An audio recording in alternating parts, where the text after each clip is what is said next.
దాదాపు జరిగి 10 రోజులు అవుతుంది. బహుశా నేను తెల్లవారే విలేకరుల మిత్రులు అడిగినప్పుడు నేను కూడా చెప్పినట్టున్నాను కొన్ని విషయాలు.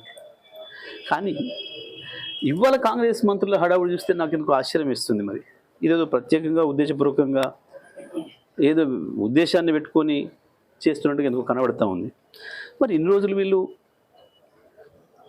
వాటర్లో నీళ్ళు కలుపుకుంటున్నారా? సినిమా ఆటోగ్రఫీ మంత్రి కావచ్చు, ఇంకో మంత్రి, లేదా కమిషన్లు పంచుకునే పనిలో ఉన్నారా?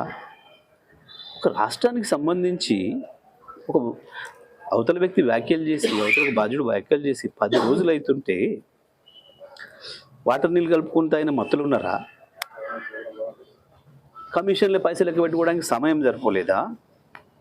ఎందుకు 10 రోజుల తర్వాత స్పందించి ఈ రకంగా మాట్లాడుతున్నారు? చాలా ఆశ్చర్యంగానే ఉంది ఇది. లేదా ఇద్దరు అనుకొని మ్యాచ్ ఫిక్సింగ్ చేసుకొని ఏమైనా మాట్లాడుతున్నారా?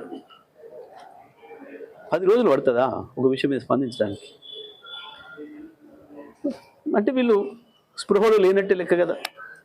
బహుశా ఆ రోజుకో ముందు రోజుకో స్పృహ తప్పి ఉన్నట్టున్నారు వాటర్ నీళ్ళ ప్రభావంతో. బహుశా ఇవాళ మెలకొచ్చినట్టుంది. ఇట్లాంటి వాళ్ళు రాష్ట్రాన్ని నడితే కష్టమవుతుంది. ప్రజలు కూడా గమనించాలి ఎటువంటివి. ఎంత సోయి లేకుంటారు వీళ్ళు. గోదావరి నీళ్ళ విషయం వచ్చినప్పుడు, బనకచెర్ల విషయం వచ్చినప్పుడు అదే పద్ధతుల్లో మేము స్పందించిన తర్వాత గవాల లేచి మాట్లాడినారు. కృష్ణ నీళ్ళ కేసులు వచ్చినాడు, మొత్తమే కేంద్రం చేతుల్లోకి పెత్తనం తీసుకుంటుంది కృష్ణ నీళ్ళ పైన అన్ననాడు. మేము మాట్లాడినప్పుడు బుకాయించారు. చివరికి కేసీఆర్ గారు వచ్చి నల్లగొండలో 1,00,000 మంది రైతులతో మీటింగ్ పెట్టి మీరు చేస్తారా మేము ఉద్యమించాలంటే గవాల తెల్లారి అసెంబ్లీలో పెట్టి మళ్ళీ తీర్మానాలు చేశారు. తెలంగాణ హక్కుల పట్ల, తెలంగాణ ఆశల పట్ల, తెలంగాణ ఆకాంక్షల పట్ల వీళ్ళకి ఏమాత్రం సోయి లేదు, బాధ్యత లేదు. ఇవాళ ఉన్న ప్రభుత్వానికి కేవలం కమిషన్ల దందా కొరకు, ప్రభుత్వాన్ని ప్లాట్ల దందా కొరకు వాడుతున్నారు. ఉన్న భూముల్ని మందికి అప్పనంగా అప్పచెప్పి వాళ్ళ బొక్కసాలు నింపుకోవడానికి వాడుకుంటున్నారు ప్రధానం తప్ప అసలు ఏమాత్రం సోయి లేదు, జ్ఞానం లేదు. ఇవాళ ఏందో సినిమాలు ఆపుతాం, సినిమాలు నడవు, ఏం నడవు, నీ బొంద నడవు.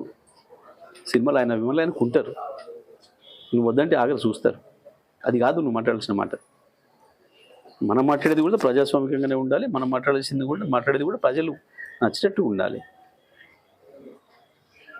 కేవలం సెన్సేషన్ కొరకు, కొద్దిమంది వినోదాన్ని కలిగించడం కొరకు, ఛానళ్ళలో కాసేపు టైంపాస్ చేయడం కొరకు మాట్లాడే ఈ బాధ్యత లేని మంత్రులు ఉంటే ఇట్లనే ఉంటుంది పరిస్థితి.